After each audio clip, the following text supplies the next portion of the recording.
Hello everybody, in today's video we will be doing the chapter 12 Law and Regulation Governing Accounting of ACCA F1 Business and Technology. I know that I haven't done chapter 10 so far, but we'll do it after doing the chapter 12 so it's easier for you to understand.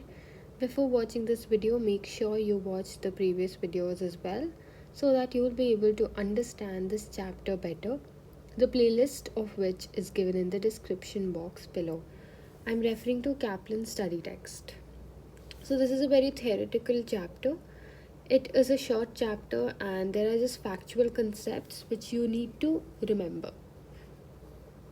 So, there are some authorities to whom the companies are answerable to or accountable to for the governance and for the regulation and the control of the organization.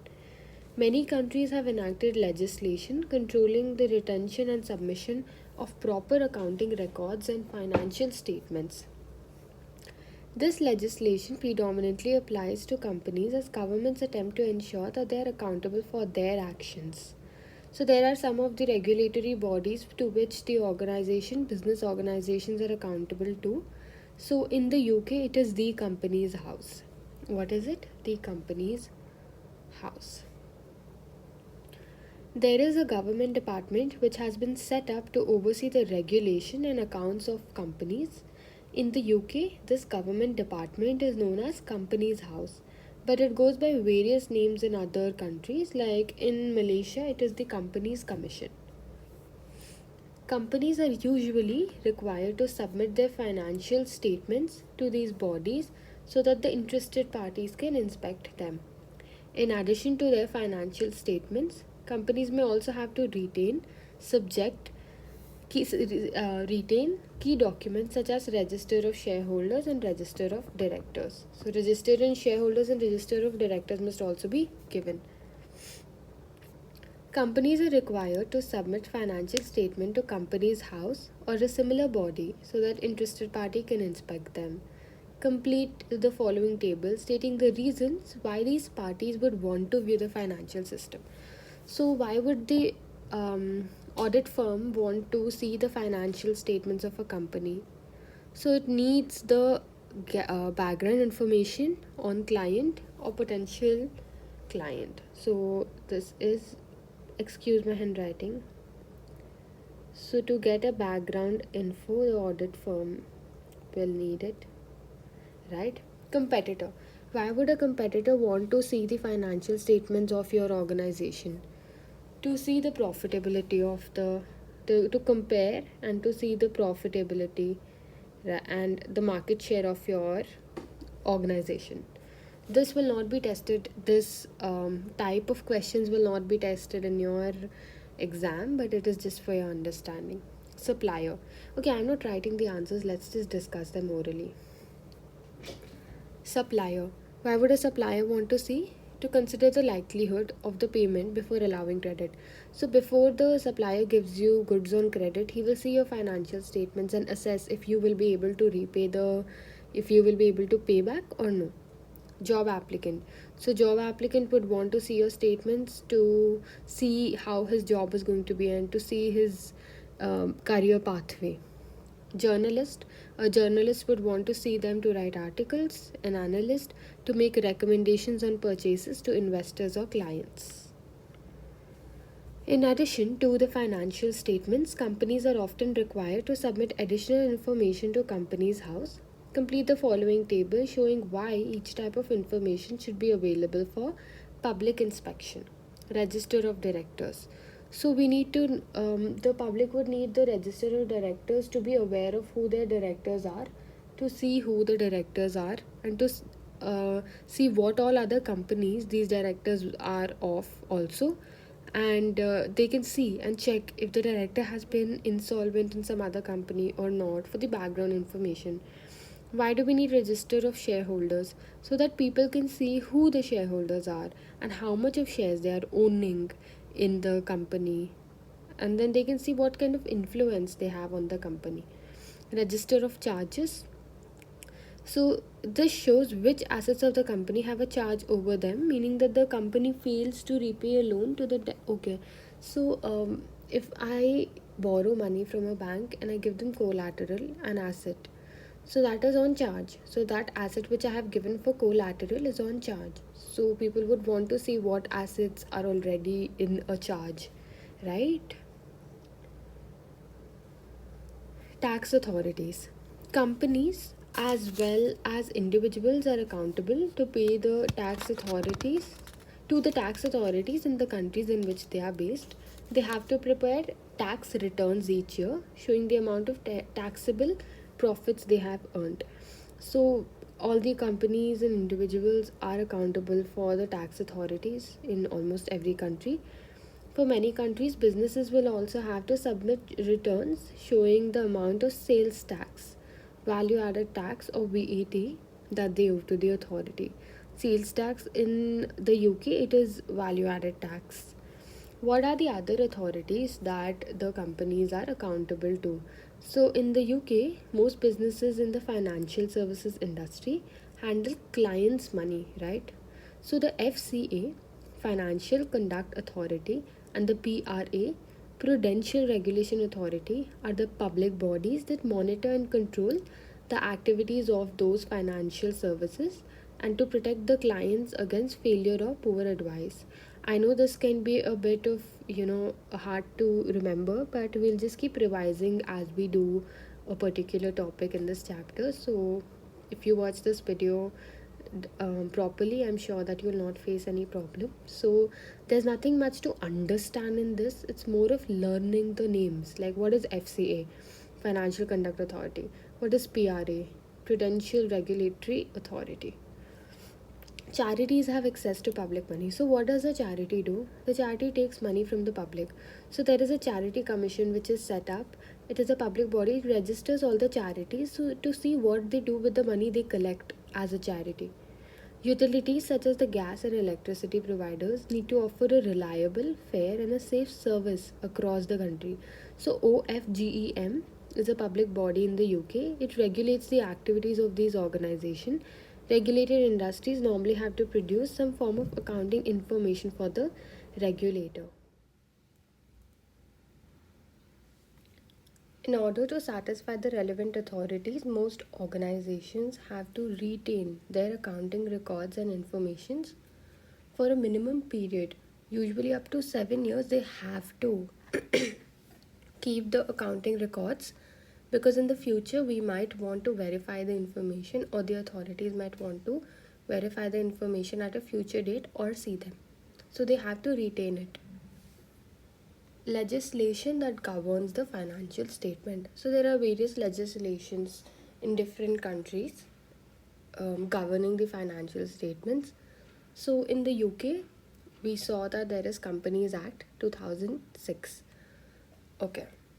For companies, legislation covers not only the need to prepare financial statements, but also how they should be prepared, including issues such as frequency and format. This helps to ensure that the interested parties are able to access the financial statements of the company, as well as making sure that they have been prepared in an understanding way. The legislation varies between countries, as I've said, but in the UK it is known as the Companies Act 2006, CA 2006. So, what is the legislation which is governing the financial statements in the UK? It is Companies Act 2006. The typical requirements for financial statements. The Companies Act 2006 in the UK requires that the financial statements are produced that give a true and fair view of the position and performance of the company. So we need the position as well as the performance of the company. The term true and fair is not defined in the company's law, but normally means that the financial statements. Okay. In order for you to understand this better, I'll first explain what financial statements are. You might have studied it in your 12th grade if you are from the commerce background. So there is a P&L account, which is profit and loss account. So the statement looks something like this. We have the profit, incomes and expenditures. So by filling the details in this, we will come to a conclusion whether we had a net profit or a net loss this year. So that is what a P&L account is. We get to know if the business has gotten a profit this year or a loss this year. So that is a P&L account, which are one of the financial statements. So this tells us about the performance of how the company has performed in the past year. Now this is P&L account. This is statement of performance. Okay. Statement of profit and loss. Now we have there's something called as balance sheet. I think you're all familiar with it. So a balance sheet looks like this. Again, this is a particular format. This is the amount. So here we know what are the asset value in the business after this year, after the year ended, and what are the liability value in the business. So this shows the position of the business, where the position is standing in the business, and what is the value of the assets, and what are the value of the liabilities, and what is the value of the capital invested. So that is seen in the statement of financial position. Balance sheet is known as the statement of financial position. So the term true and fair is not defined in company law, but normally means that the financial statements should follow all the appropriate accounting standards. So accounting standards must be followed while making the financial statements. Contain information of sufficient quantity to satisfy the reasonable expectations of the user. So it must have all the desired values, it must have all the values which might be required by the stakeholders, indicating that the information must be adequately detailed. For example, it would not be acceptable to list current assets without showing the different categories of the current assets. Follow generally accepted practice. Should not contain any material misstatement. Material misstatement means it should not contain any error. It should not contain any major error. However, we need to keep in mind that it is not possible to avoid every single error. There are no perfect financial statements. There can be little errors but not major errors. This information should be reasonably accurate and should not contain errors that would be large enough to alter the view of the company's affairs. So, what does the Companies Act 2006 say? That it needs a true and fair picture view of the position, which is the balance sheet, and the performance, which is the P&L account of the company.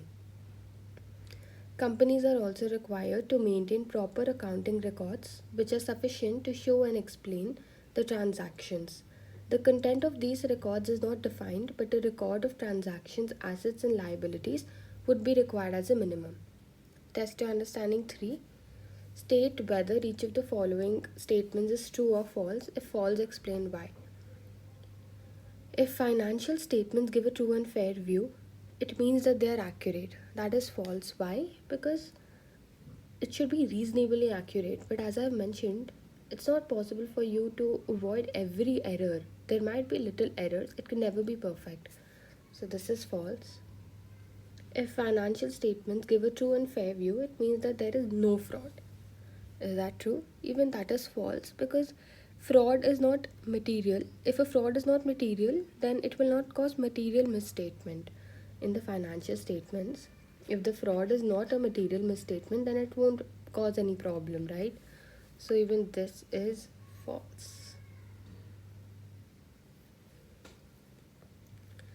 Responsibility for financial records. Under the company legislation, directors are responsible for producing financial statements that give a true and fair view. So, who is responsible for the financial statement that they're giving a true and fair value? It is the directors. This is delegated within the company to the finance director (FD) or the chief financial officer (CFO). The financial reporting function within the accounting department will assist a financial director with this.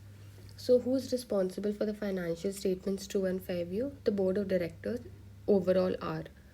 So, if the financial director or if the FD does not have the skills to prepare the financial statements, External accounting firm may provide assistance, but even if they provide assistance, they are not responsible for it. They can just guide you.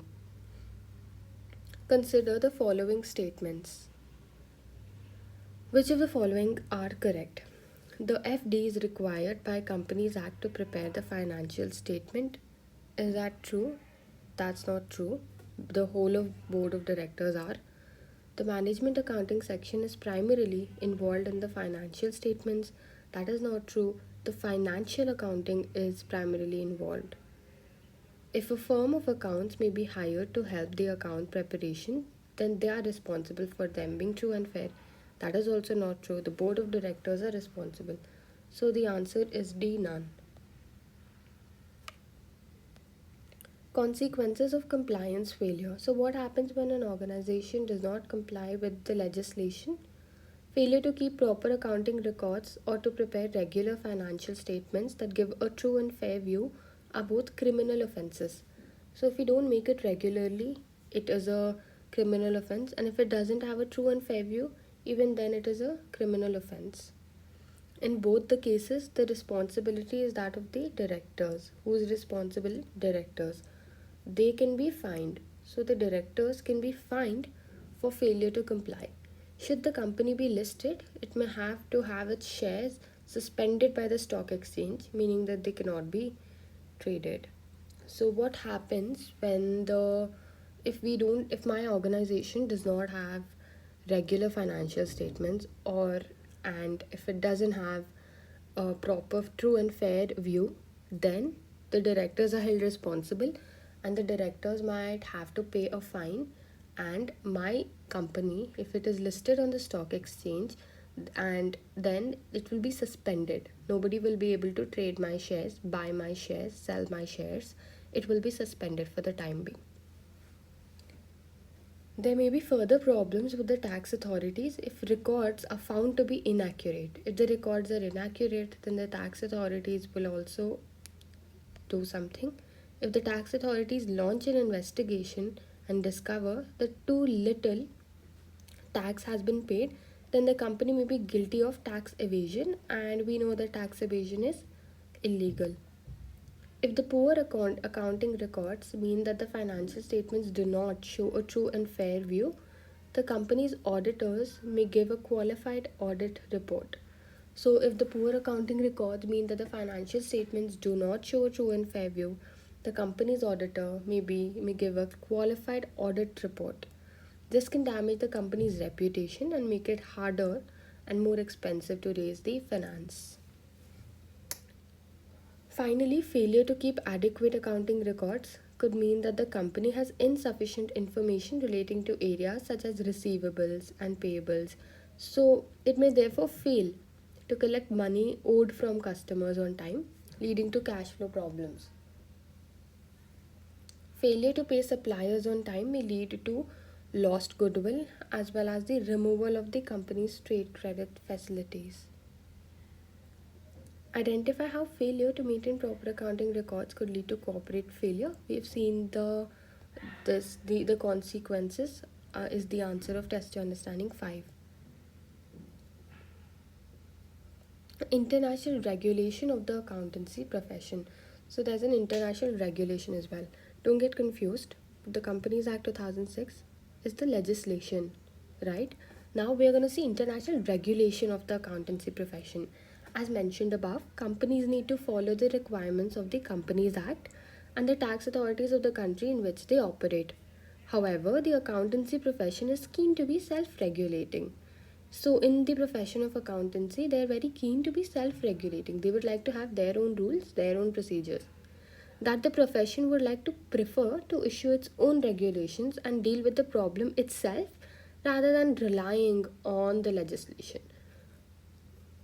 So, we don't want to wait for the legislation to take action on us. We'll have our own rules and procedures. This has led to companies not only having to follow the requirements of the country's company's legislation, but also of various standard setting bodies which were linked to the country's accountancy profession. By the 1970s, this meant that there were a wide range of different accounting standards being applied in different countries across the world.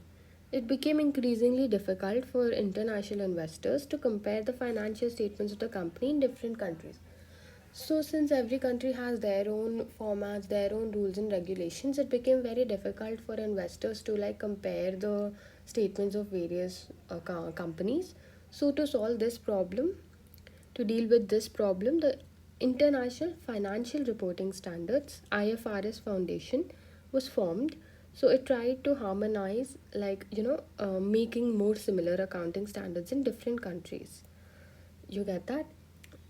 Investors wanted a standard way so that they could be able to compare the statements of various companies. To deal with this, the IFRS Foundation was formed. Julia is considering investing in one of two companies. ABC Limited is a travel company based in the UK. XYZ Limited is an aluminium company based in Jamaica. List 5 problems it would face. The format is different, the economy is different, the different legislations are different. So, and the industries are different. They have different national accounting policies. The companies have chosen different accounting policies. The companies have also made their accounts in different currencies. What is the role of the IFRS Foundation? So IFRS Foundation is the supervisory body of the for the IASB, and it is responsible for governance issues and ensuring each member of the body is properly funded. So I'll tell you.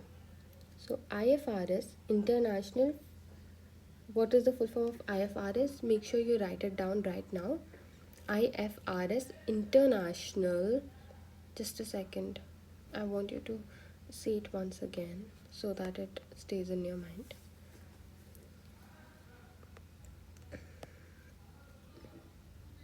International Financial Reporting Standards. Okay, so the IFRS are basically the laws, are basically the rules, the guidelines, the regulations. It is made by IASB, International Accounting. Yeah, so as we've seen here, that the IFRS Foundation is the supervisory body for the IASB. So what are the principal objectives of the IFRS Foundation? So the principal objectives of the IFRS Foundations are so IFRS are the rules, IFRS are the guidelines. Don't get confused. I know it's a bit confusing in the starting, but you'll get it. So the principal objectives of the IFRS Foundations are to develop high quality, understandable, enforceable and globally accepted financial reporting standards. Okay, so they wanted a more standard and a more globally recognized IFRS, International Financial Reporting Standards, and they wanted to promote the use and application of these standards. They wanted to take account of the financial reporting needs of emerging economies and small and medium sized entities. So they wanted to see the emerging economies, and at the same time they wanted to see the small and medium and wanted to bring them to the top. They wanted to bring about convergence of national and international financial reporting standards. So since there are everyone has their own legislation, they wanted the IFRS and the national regulation or the national legislation to converge at one point. So these are the objectives of the IFRS Foundation. I think it's easy to understand. Now let's see what IASB is, International Accounting Standard Board. So IASB is the independent standard setting body of the IFRS Foundation. So IASB is the actual regulatory body which has made the IFRS. IFRS are merely the IFRS is basically the law, the guidelines. It is given by IASB, right? So International Accounting Standards Board. So its members are responsible for the development and publication of IFRS and interpretations. So who is responsible for the development and publication of the IFRS and interpretations? IASB is responsible, International Accounting Standards Board. The IFRS Interpretation Committee. So what is IFRS IC? The interpretation committee, it reviews widespread accounting issues on a timely basis and provides authoritative guidance on it. So what does IFRS Interpretation Committee do? It basically reviews what the problems everybody is facing or what are the accounting issues, and then it gives them authoritative guidance. And then we have IFRS Advisory Council. It is a formal advisory body to the IASB and the IFRS Foundation. It is comprised of a wide range of members who are affected by the IASB work. So it's an advisory body to IASB and the IFRS Foundation. So what are the objectives of IFRS Advisory Council? So it advises IASB on the agenda decisions and priorities in their board. It informs the IASB of the views of the council with regard to the major standard setting projects. So it tells them about the views. It gives advice to IASB or to the trustees. So advisory council advises the IASB on the work, on the agenda decisions, and it informs IASB of the views of the council, and it gives other advice to IASB and its trustees. So interpretation committee finds out what the accounting issues are and gives them guidance. Advisory council is an advisory to the IFRS Foundation and the IASB. It's very easy to learn. I know right now you might find it very difficult, but trust me, if you read this part 2-3 times, you'll learn it. There's nothing to understand in this. This is very basic. Now let's see what the role of the IASB is. The IASB is an independent standard setting body which is based in London. It has 14 members from 9 countries. So how many members are there in the IASB? It has 14 members from 9 countries. It has 14 members from 9 countries. The IASB's aims are to develop a single set. So IASB is the one who develops the IFRS.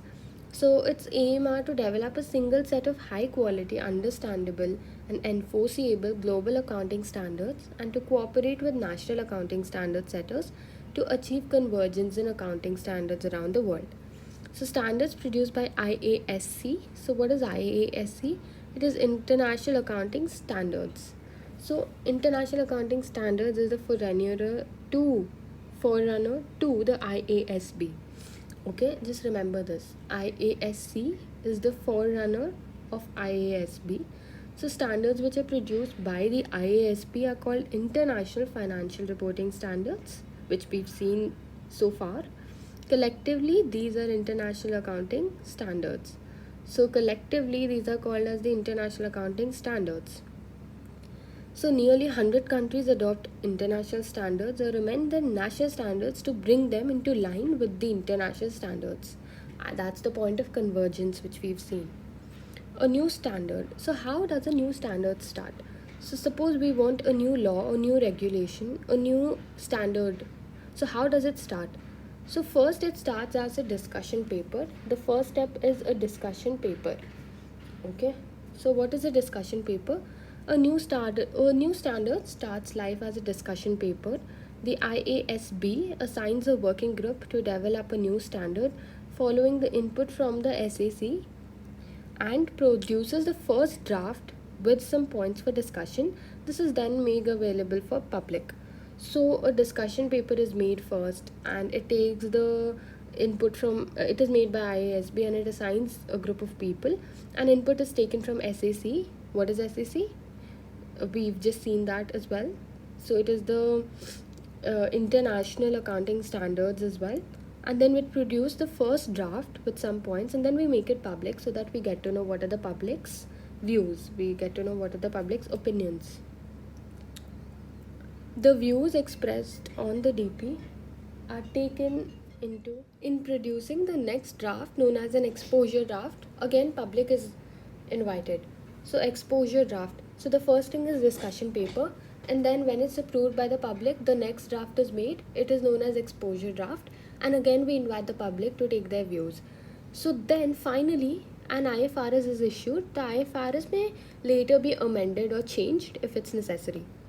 Over 100 countries have adopted international standards or have amended their national standards to comply with international standards. Give reasons why a country would do this. So it is very easy for MNCs or multinationals, right? Because they are engaged with various countries.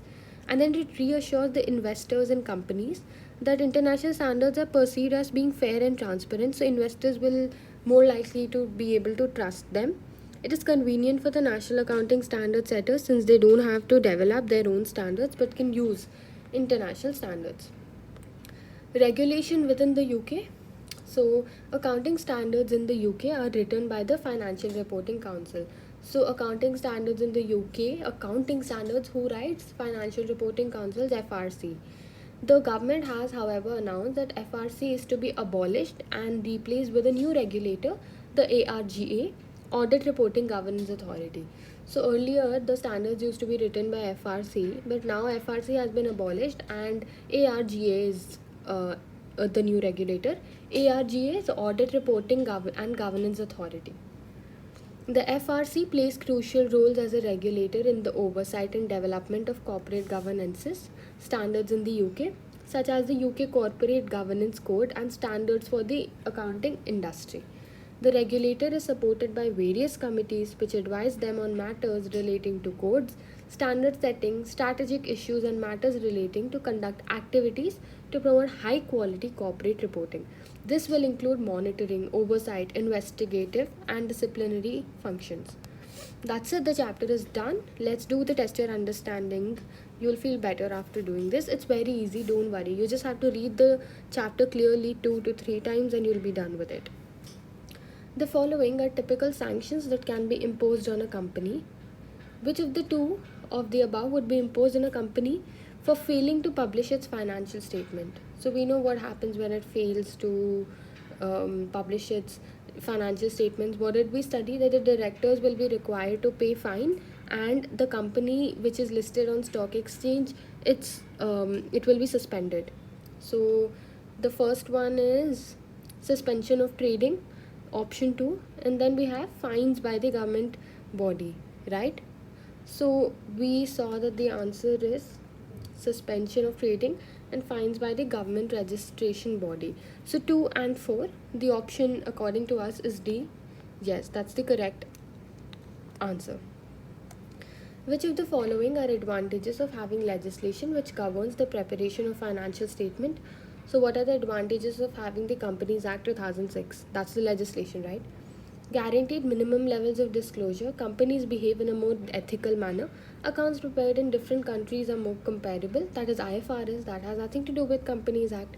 Accounts comply with accounting standards. That's also not true because that's also related to IFRS. Company behaves in a more ethical manner. Ethical, there's nothing about ethical here. So the answer is A, which is guaranteed minimum levels of disclosure. So preparation of proper financial statements will not ensure ethical behavior, and international standards, C, the option C, that is about international standards. It has nothing to do with the legislation. And D is also incorrect as legislation and accounting standards are different. Which of the following is not necessary in order for financial statements to give a true and fair view? So which is not necessary? They must follow generally accepted practice. They must follow all relevant accounting standards. They must be free from significant error. They must be free from all fraud. All fraud, that is not anywhere, we never saw that, and it's not, I told you that true and fair requires the accounts to be free from material or be a significant error. As long as fraud is immaterial, the accounts could still be considered true and fair. If the fraud is not done in a material manner, then it is still free of fraud, right? Because we are just concerned about the financial statements right now. SDF PLC is a large multinational company. The FD heads up the department that produces the annual accounts. He is helped by a large external accountancy provider. After the accounts were audited and published, it was discovered that the FDA has made a number of errors, meaning that the published accounts were significantly inaccurate. Who is responsible for SDF's accounts failing to show a true and fair view? So what did we see? Who is responsible? It's always the board of directors as a whole who is responsible. Which of the following are produced as part of the process of preparing international accounting standards? So IAS. So which is the part of the process? We know that the part of the process is a discussion paper and an exposure draft. So ED is the answer. Which of the following develops and publishes IFRS and interpretations? We know who publishes IFRS. We know that IASB only publishers. We've read that as well.